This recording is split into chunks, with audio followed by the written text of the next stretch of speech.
ഭവ്യ, ഇപ്പോൾ ഏറ്റവും ഒടുവിൽ പുറത്തുവരുന്ന ഒരു വിവരം, ഇപ്പോഴും ഈ ജമ്മു ആൻഡ് കശ്മീരിലെ സംഭ മേഖലയിൽ വീണ്ടും ഈ ഡ്രോണുകൾ കണ്ടു എന്ന വിവരങ്ങൾ പുറത്തുവരുന്നു. വീണ്ടും ഡ്രോണുകൾ ആകാശത്ത് ചുവന്ന വരകൾ കണ്ടു എന്ന് പറയുന്നു. ഒപ്പം വലിയ ശബ്ദങ്ങൾ കേട്ടതായും ചില പ്രതികരണങ്ങൾ അവിടെ നിന്ന് വന്നിട്ടുണ്ട്. പാകിസ്ഥാൻ ഡ്രോണുകളെ ഇന്ത്യൻ എയർ ഡിഫൻസ് സിസ്റ്റം അതിനെ പ്രതിരോധിക്കുന്നത് കൊണ്ടാകാം ഈ ശബ്ദം എന്നാണ് പ്രാഥമികമായി അവിടെ നിന്ന് ലഭിക്കുന്ന വിവരം. പഞ്ചാബിൻ്റെ അതിർത്തിയിലും സമാനമായ തരത്തിൽ ബ്ലാക്ക് ഔട്ട് അത് മുൻകരുതൽ നടപടി എന്ന നിലയിൽ സ്വീകരിച്ചിട്ടുണ്ട്.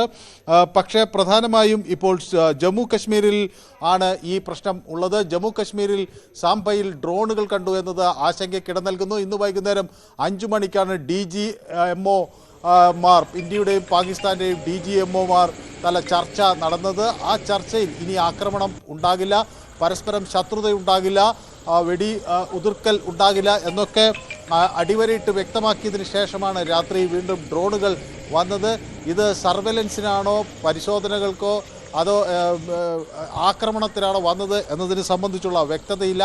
പക്ഷേ ഡ്രോണുകൾ അങ്ങോട്ടേക്ക് പറന്നിരിക്കുന്നു എന്നാണ് മനസ്സിലാകുന്നത്. ഏതായാലും അത് ആകാശത്ത് വെച്ച് തടയുന്നതിൻ്റെ ശബ്ദങ്ങൾ കേട്ടു എന്നുകൂടി വിവരങ്ങൾ വരുന്നു. സ്വാഭാവികമായും പഞ്ചാബിലും രാജസ്ഥാനിലുമൊക്കെ ഇത് സംബന്ധിച്ച നിർദ്ദേശങ്ങൾ പോകുന്നു. പഞ്ചാബിൽ ഒരു സുരക്ഷാ മുൻകരുതൽ എന്ന തരത്തിൽ അവിടെ ഒരു ബ്ലാക്ക് ഔട്ട് പ്രഖ്യാപിക്കുന്നു പഞ്ചാബിൻ്റെ അതിർത്തിയിൽ. അതോടൊപ്പം ജമ്മു കശ്മീരിൽ അതീവ ജാഗ്രതയിലേക്ക് തന്നെയാണ് കാര്യങ്ങൾ നിൽക്കുന്നത്. പാകിസ്ഥാൻ്റെ ഭാഗത്തുനിന്ന് ഏതെങ്കിലും തരത്തിലുള്ള പ്രകോപനം ഉണ്ടാകുമെന്ന ആശങ്ക നേരത്തെ തന്നെ രാജ്യത്തിന് ഉണ്ടായിരുന്നു. DGMO തല ചർച്ചകളിൽ അങ്ങനെ ഉണ്ടാകില്ല എന്ന് വ്യക്തമായ ഒരു നിർദ്ദേശം അല്ലെങ്കിൽ അങ്ങനെ ഒരു ധാരണ ഉണ്ടായെങ്കിലും പാകിസ്ഥാനെ ഈ പല ഘട്ടത്തിൽ നമുക്ക് പൂർണ്ണമായി വിശ്വസിക്കാൻ കഴിയാത്ത ഒരു രാജ്യമാണ്. സൈന്യത്തിന് മുകളിൽ തന്നെ അവിടുത്തെ നേതൃത്വത്തിന് വ്യക്തമായ ഒരു അധികാരമില്ല. സൈന്യത്തിനകത്ത് തന്നെ പലതരത്തിലുള്ള ഘടകങ്ങളൊക്കെ പ്രവർത്തിക്കുന്ന ഒരു രാജ്യമാണ്. സ്വാഭാവികമായും ഇത് എന്താണ് ഇങ്ങനെ ഒരു നീക്കമുണ്ടായതിന് കാരണം? അതാണ് മനു, അതിർത്തി മേഖലകളൊക്കെ ഒരു ശാന്തതയിലേക്ക് വന്ന മണിക്കൂറുകളായിരുന്നു കഴിഞ്ഞു പോയത്. ആ സമയത്താണ് ഇപ്പോൾ ഇതാ പാക് ഡ്രോണുകൾ എന്നൊരു സംശയം വരുന്നത്. ഇത് പാക് ഡ്രോണുകൾ തന്നെയാണെന്ന കാര്യത്തിൽ സ്ഥിരീകരിച്ചിട്ടുണ്ടോ? അത് സംബന്ധിച്ച വിശദാംശങ്ങൾ എന്താണ് ലഭ്യമായത്? അതോടൊപ്പം തന്നെ പ്രധാനമായും അല്പസമയം മുൻപ് തന്നെ രാജ്യത്തിന്റെ പ്രധാനമന്ത്രി പറഞ്ഞതാണ്, അടിച്ചാൽ തിരിച്ചടിക്കും, ഭീകരത ഇനി വെച്ച് പുറപ്പിക്കില്ല എന്ന് അദ്ദേഹം പറഞ്ഞു കഴിഞ്ഞിട്ട് മണിക്കൂറുകൾ പോലും ആയിട്ടില്ല. ആ സമയത്താണ് വീണ്ടും ഒരു പാക് പ്രകോപനം ഉണ്ടാകുന്നത് എന്ന് മനസ്സിലാക്കണമോ?